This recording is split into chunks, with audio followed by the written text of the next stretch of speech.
Good evening ma'am. Good evening ma'am. Good Good evening evening, ma'am. Okay. Good evening, ma'am. मैं Kshitij text Good book. evening, ma'am. Good Good evening. evening, ma'am. अब Kshitij. Good evening ma'am. Hello student, सभी text book हाथ में ले लेंगे, अपने पास रखेंगे, notebook भी पास रखेंगे।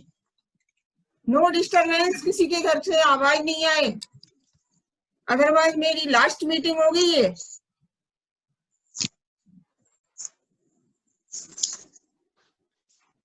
Okay, ready? हम पढ़ेंगे आज लहासा की ओर। लहासा की ओर चैप्टर निकाल लो गद्य खंड का। निकाल लिया सबने? रिप्लाई करो। Yes, ma'am. Okay, Ma'am. ये लहासा की मैम। ओर Yes, ma'am. चैप्टर, इसको राहुल सांस्कृतियान, इसके लेखक हैं राहुल सांस्कृतियान, है ना। इनका जन्म ननिहाल गांव 15 जिले आजमगढ़ में हुआ था। इनका पैतृक गांव कनेला था। उनका मूल नाम केदार पांडे था। टेक्स्ट बुक पर ध्यान देंगे। इनकी शिक्षा काशी, आगरा और लाहौर में हुई थी। शॉर्ट में जाते हैं अपन इनके नाम से। इन्होंने कई मेरी जीवन गाथा हिंदी में अनुवाद किया है। दर्शन, दिग्दर्शन, 22वीं सदी, वोल्गा से भागो आदि कृतियां लिखी हैं। तो हम आगे बढ़ेंगे। इसमें ये एक तिब्बत यात्रा का थोड़ा सा अंश है, थोड़ा सा भाग है, जिसको कवि राहुल सांस्कृतियान ने प्रस्तुत किया है। उसको मैं आज बताने जा रही हूँ। संकलित अंश राहुल जी की प्रथम, यानी लेखक की प्रथम तिब्बत यात्रा से संबंधित है। रौनक चौहान,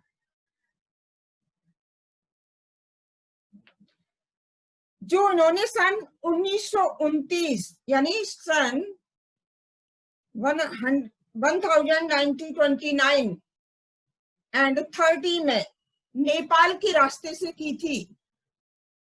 कहां से की थी? नेपाल के रास्ते से। उस समय भारतीयों को तिब्बत यात्रा की सुविधा नहीं थी, अनुमति नहीं थी, उनको परमिशन लेनी पड़ती थी वहां जाने के लिए। तो लेखक ने उस समय लेखक ने भिखमंगे, एक भिखारी के भेष में ये अपनी यात्रा तिब्बत के लिए बनाई।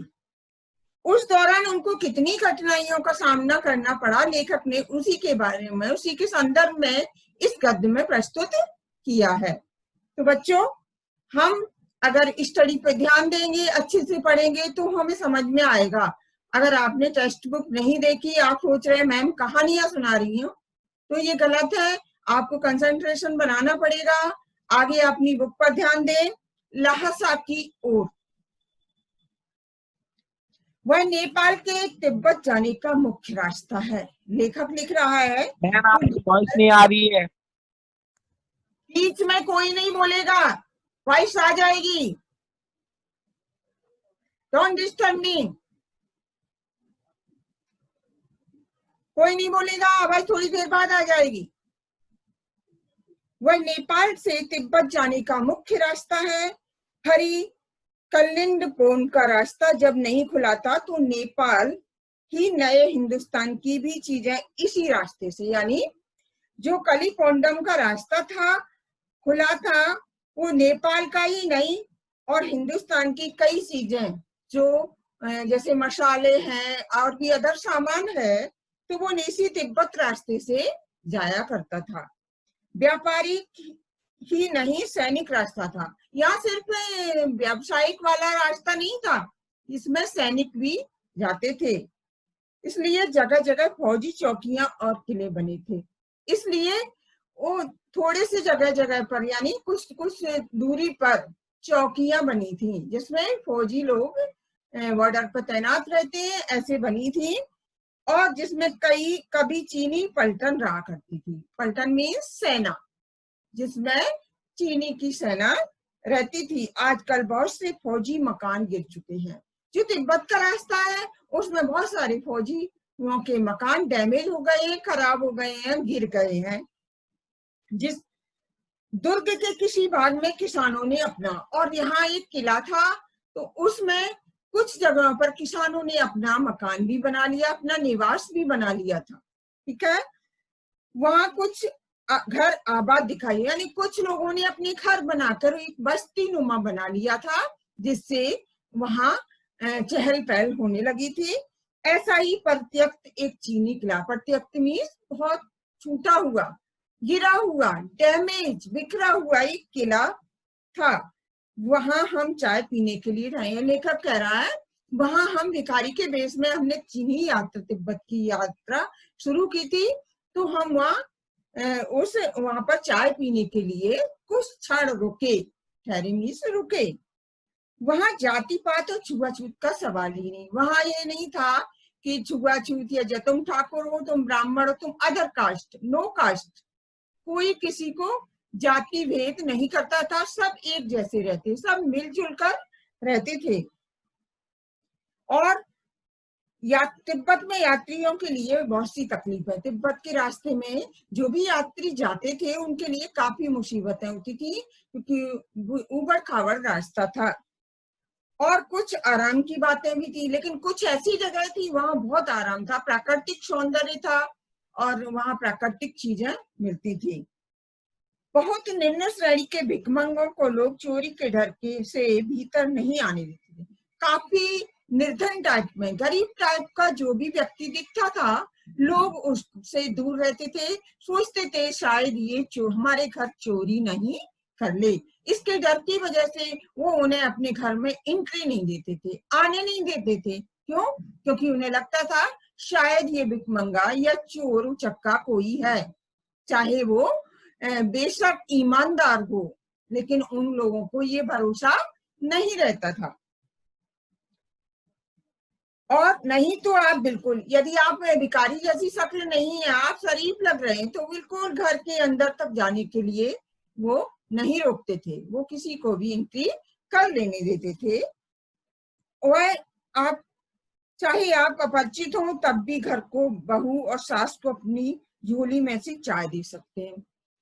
घर में बहू हो या बेटी हो, कोई भी हो, लेकिन आपको चाय जरूर मिलेगी, आपका स्वागत जरूर किया जाएगा। वह आपके लिए उसे पका देगी। आप जो भी डिमांड करेंगे, जो भी मांगेंगे खाने के लिए, बहू हो या सास हो, कोई भी हो, वो वहां के लोग आपको बनाकर दे देंगे। मक्खन और सोडा नमक दे दीजिए। वह चोरी में कूदकर उस दूध वाली चाय में के रंग की बना के मिट्टी के टोंटीदार बर्तन खोटी में रखकर आपको दे देगी। वो क्या करेगी? वह कूटनी में कूटकर अदरक वाली चाय बनाएगी। सोडा, मक्खन जो भी आप चाहेंगे उसे देंगे। और पहले जमाने में जो चाय की केतली हुआ करती थी, आप लोगों ने शायद नहीं देखी होगी। पहले जमाने में चाय की केतली चीनी मिट्टी की हुआ करती थी, उसमें डंडी लगी रहती थी, उससे चाय डाली जाती थी। तो उसमें बना के आपको अंदर से आपके लिए चाय भी आ जाएगी। यदि बैठक की जगह चूल्हे से दूर है तो आपको डर है सारा मक्खन आपकी चाय में नहीं पड़ेगा। यदि आप यहाँ बैठे हैं, बैठक किसको बोलते हैं? जहाँ गेस्ट आते हैं, यहाँ मेहमान आते हैं, यहाँ अतिथि आते हैं। तो उस जगह अगर वहां पर जगह नहीं है और किचन थोड़ा दूर है, रसोई घर थोड़ी दूर है, तो आपको चाय में मक्खन भी मट्ठा मक्खन जो भी आपको पसंद है वो मिल जाएगा। चाय का रंग तैयार हो जाने पर नमक मक्खन डालने की जरूरत होती है। वहां पर ऐसी चाय बनती है जिसमें नमक और मक्खन भी मिलाया जाता है। परित्यक्त चीनी किले से जब हम चलने लगे तो एक आदमी राहदारी मांगने आया। जब हम वो परित्यक्त यानी बिखरे हुए, छूटे हुए चीनी किले से जब हम बाहर निकले, चलने लगे, तो वहां से एक आदमी, एक मनुष्य राहदारी मांगने आया। राहदारी मीन्स रास्ता पूछ रहा था। हमने वह दोनों चिटें उसे दे दी। हम जो चिट बनाई थी, कहाँ हमको जाना है, क्या करना, वो सारी चिट उनको पकड़ा दी। हाँ, शायद उसी दिन हम थोडला के पहले के आखिरी गांव, थोडला एक गांव है, वहां थोडला एक जगह है, वहां पर सबसे लास्ट स्टेज पड़ती है, सबसे आखिरी छोर पड़ता है, वहां पर हम पहुंच गए। वहां भी सुमति के जान पहचान के आदमी थे। सुमति कौन था? सुमति कौन था? एक पुरोहित, उसके जान पहचान के और आदमी थे थोड़े से, और भिखमंगे रहते भी ठहरने के लिए अच्छी जगह मिली। वो भिखमंगे के भेष में गए थे ना पंडित जी और कवि राहुल लेखक राहुल शास्त्रियान, तो वो लोग भिखमंगे के वेश में भी थे, तब भी उन लोगों को उन्होंने रुकने के लिए अच्छी जगह दी, अच्छा सत्कार किया, उनको चाय दी, नाश्ता दिया, उनको जो भी चाहिए था खाने के लिए उन्होंने प्रदान किया। 5 साल बाद हम इसी रास्ते से लौटे और भिखमंगे नहीं। जब हम 5 साल बाद आए, इसके बाद लेखक 5 साल बाद गया वहां, तो भिखमंगा नहीं, एक अच्छे भद्र पुरुष की और यात्री के वेश में अपने अपने घोड़ों पर सवार होकर गए थे। अभी आप घोड़ों पर सवार होकर गए थे, किंतु उस वक्त किसी ने हमें रहने के लिए जगह नहीं दी। हम गांव के सबसे गरीब झोपड़ी में ठहरे, लेकिन जब हम पहुंचे तो वहां हमको कोई भी जगह प्रदान नहीं की गई, और हम एक टूटे फूटे गरीब से, जिसमें कोई सुविधा नहीं थी, उस झोपड़ी में हम लोग रुके, हम लोग ठहरे। बहुत कुछ लोगों की उस वक्त की मनोवृत्ति पर ही निर्भर है। वहां पर कुछ लोगों की मनोवृत्ति में आदत होती है, हम उस पर भी डिपेंड करता है, उस पर निर्भर करता है। खासकर शाम के वक्त छक पीकर बहुत कम होश हवास को दुरुस्त रखते हैं। जब खाना पीना हो जाता है, निश्चिंत हो जाते हैं, तो व्यक्ति बेफिक्र होकर सोने चला जाता है। अब हम सबसे विकट डाड़ा त्योला पार करना था, थोड़ा सा ऊंचाई पर था, थोड़ा सा उबड़ खाबड़ रास्ता था, उसको हमको उससे बाहर निकलना, उसके पार जाना था, उसके छोड़ जा। डाड़े तिब्बत में सबसे खतरनाक, तिब्बत में सबसे खतरनाक जगह क्या है? डाड़े। आप लोग याद रखेंगे क्योंकि क्वेश्चन इसी गद्य खंड से आएंगे, इसके अंदर से आएंगे। क्वेश्चन जो लास्ट में दिए रहते हैं, उसके अतिरिक्त भी एडिशनल क्वेश्चन आपको देना है, तो आप ध्यान करेंगे। यदि पूछा जाए सबसे खतरनाक जगह कौन है, तो डाड़े। तिब्बत में तो सबसे खतरनाक जगह डाड़े है। 16-17 हजार फीट की ऊंचाई होने के कारण उसके दोनों तरफ मीलों तक कोई गांव गिराव नहीं होते। बहुत ऊंचाई है, 16-17 हजार फीट। इतनी ऊंचाई होने के कारण इसके आसपास कोई गांव नहीं होता है। नदियों के मोड़ और पहाड़ों के कोनों के कारण बहुत दूर तक आदमी को देखा नहीं जा सकता। वहां नदी के मोड़ और पहाड़ दिखते हैं, कोने दिखते हैं, इसके कारण हमको वहां दूर की कोई भी वस्तु दिखाई नहीं देती है। डाकुओं के लिए यह सबसे अच्छी जगह है। और डाकू कहाँ रहते हैं? जहां पर हमको डाकुओं को छिपने की जगह मिलती है, तो वहां पर डाकू सुरक्षित, अपने को सेफ मानते हैं, है ना, सुरक्षित मानते हैं। वहां उन्हें कोई नहीं देखेगा, पुलिस भी वहां नहीं पहुंचेगी, तो ऐसी जगह उन डाकुओं के लिए काफी सेफ है, काफी सुरक्षित है। तिब्बत में गांव में आकर खून हो जाए तब तो खूनी को सजा भी मिल सकती है। तिब्बत गांव में यदि किसी का मर्डर हो जाए, खून हो जाए, तो वहां सजा तो मिलती है, लेकिन इस निर्जन स्थानों में मरे हुए आदमियों के लिए कोई परवाह नहीं करता। लेकिन ऐसा स्थान है यहाँ कोई आदमी की डेथ भी हो जाए तो किसी की कोई परवाह नहीं है, कोई चिंता नहीं होती। सरकार, खुफिया विभाग, पुलिस पर उतना खर्च नहीं करती। वहां गवाह भी तो कोई नहीं मिल सकता, क्योंकि इस निर्जन स्थान पर किसी की डेथ हो जाए, कोई मर जाए, तो वहां कौन गवाह है, किसने देखा है, क्या हुआ है, ये सब मालूम नहीं पड़ता है। तो अभी शॉर्ट में बता दिया, इस चैप्टर को अब आप रीड करेंगे पूरा, है ना। अब ऐसे ही अभी एक पेज और है, फिर आपको क्वेश्चन देखना है। समझ में आया? Hello? Yes, ma'am. Yes, ma'am. Yes, ma'am. की Yes, आपका ma'am. Yes, ma'am. Yes, ma'am. अच्छा लगा? हेलो Yes, बेटा? ma'am. Yes, ma'am. Yes, Yes, ma'am. Yes, हाँ। हैंड रेज करेगा, अब आवाज नहीं होगी, हैंड रेज करेंगे, जिसको प्रॉब्लम हो बताएं। अब मैं बताने जा रही हूँ आपको। अब एक आपकी ये बुक्स है क्षितिज।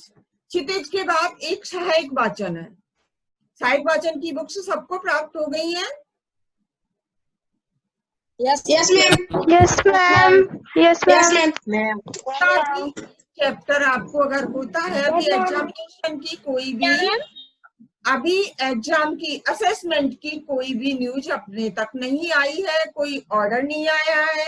जैसे ही सरकार से गवर्नमेंट ऑर्डर आता है, हम आपको आपके ग्रुप में सेंड करेंगे, प्रिंसिपल सर बताएंगे जो भी होगा, तो तभी आप असेसमेंट की तैयारी अभी से जारी रखें। शायद बीच में आ गया, इसलिए हर फर्स्ट चैप्टर हर बुक का, यानी ब्रिज कोर्स तो आपको ऑल ओवर सारी करनी है, क्षितिज का फर्स्ट चैप्टर, सहायक वाचन का फर्स्ट चैप्टर, ये आपको तैयार रखना है। तो सहायक वाचन का फर्स्ट चैप्टर मैं लिखा दूंगी नोट्स के जरिए, ठीक है? ओके?